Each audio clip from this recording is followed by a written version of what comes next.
আজকে আমি অনেক অনেক বেশি খুশি। কেন জানো? ভিডিওটির টাইটেল দেখে হয়তো বুঝতেই পারছো।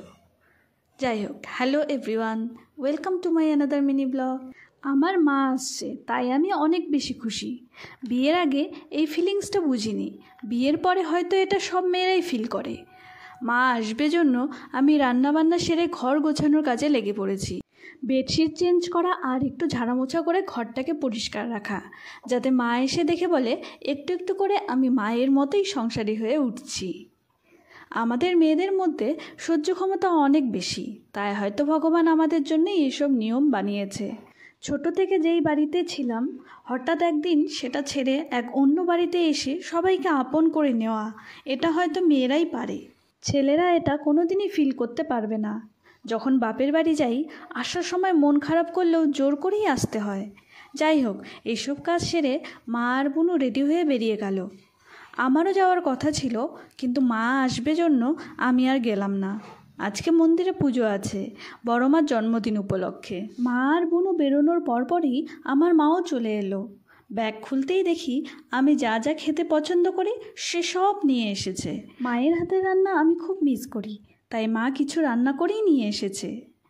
আর যেহেতু মিষ্টির মধ্যে সন্দেশ আমার ভালো লাগে, তাই মা সন্দেশও এনেছে। তারপর খাওয়া দাওয়া করে একটু রেস্ট নিয়ে আমরা চলে যাই বাজারে। প্রথমে চলে যাই বিশালে, সেখানে টুকটাক কিছু জিনিস কিনে চলে আসি জুডিওতে।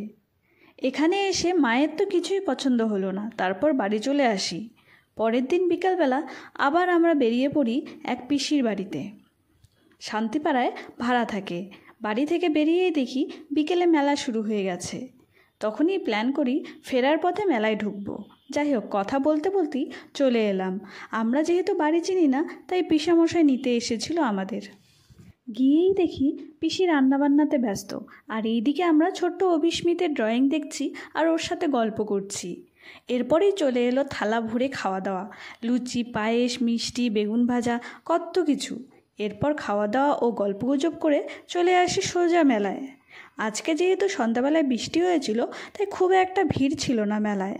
অ্যাজ ইউজুয়াল মেলাতে গিয়ে মারা থালা বাসন, দা কাটারি এসব দেখতেই ব্যস্ত। যাই হোক, অনেক আগেই বেরিয়েছিলাম, সবাই টায়ার্ড হয়ে পড়েছি, তাই আর লেট না করে বাড়ি চলে আসি।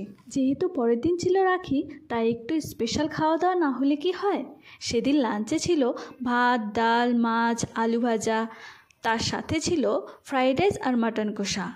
তাছাড়া আমার বার্থডে যেহেতু ছিল, তাই দাদা আসার সময় কেকও নিয়ে এসেছিল, আর সঙ্গে এনেছিল কুলচা ও পনির বাটার মশলা। সব মিলে দুপুরের খাওয়া